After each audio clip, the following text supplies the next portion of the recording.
Alright, squad. This is one of our group members. See him coming across the screen there. Pretty standard. If you saw someone at the track running like this or on the street, you wouldn't think anything about it. This is what most runners look like when they run. So pay attention here. There's definitely room for improvement.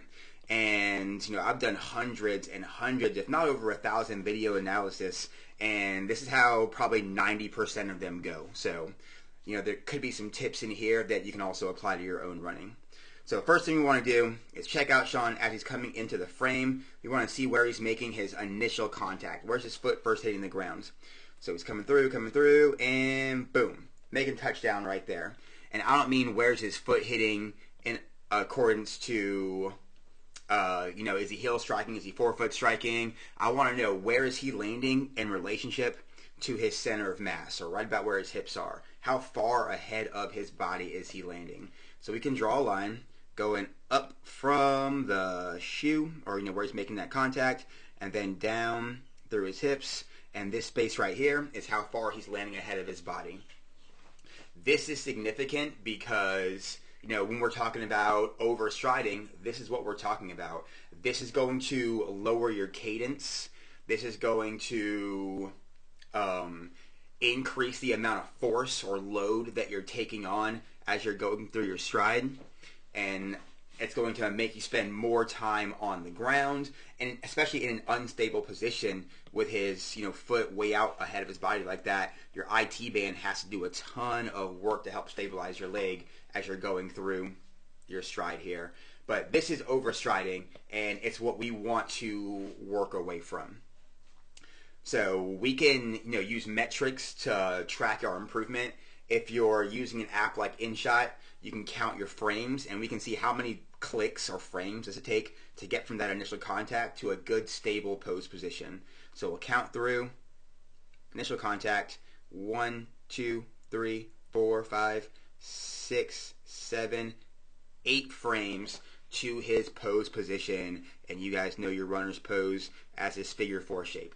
And his pose does look really good. He's got great posture. His eyes are forward. I really like what I'm seeing in his pose. This is going to allow him to really utilize gravity the best as he starts going into his fall.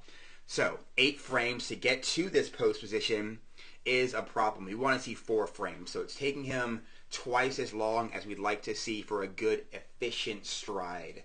So again, that long time to pose, that landing that far ahead of his body is going to lead to a ton of extra work on his body. From pose, we fall forward, meaning that our center of mass, which right now is balanced right over his feet, is going to start rotating forward. So foot's not going anywhere, but the center of mass is as we click through. Bam, bam, bam. Alright, and as the swing leg passes by the support leg, this is where falling ends. Because if you stand here and you keep driving your knee up, your center of mass is also going to start going backwards as well. So this is where your center of mass stops rotating forward, and we can measure fall angle here. So it's not super important for your own running or analysis, but it's just interesting to see. If I draw a line from his pose over where his hips are, we got about 11 degree of fall angle. And to put that in perspective, because the more you're falling, the faster you're running. Usain Bolt in his world record 100-meter dash put down, or he was holding about 21 degrees of fall angle. So, twice the fall angle that we're looking at here.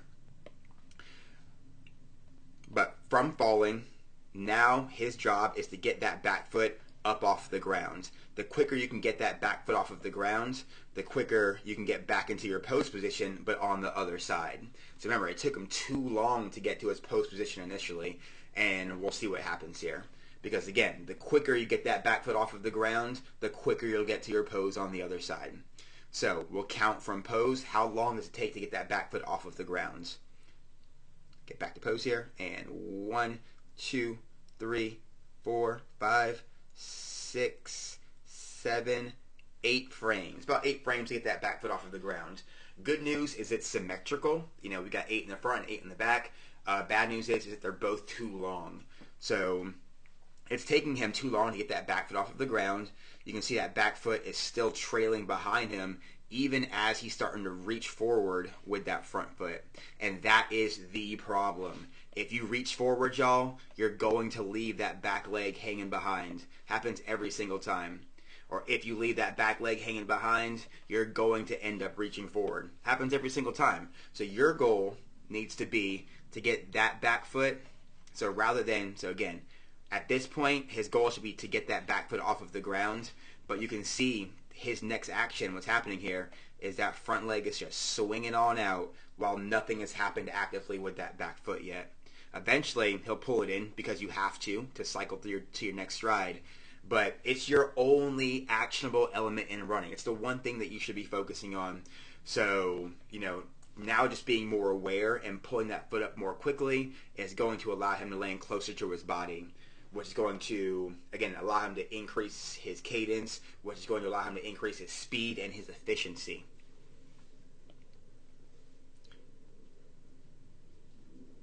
Another problem that we can see here with landing this far ahead of your body is it allows more time for the body to compress.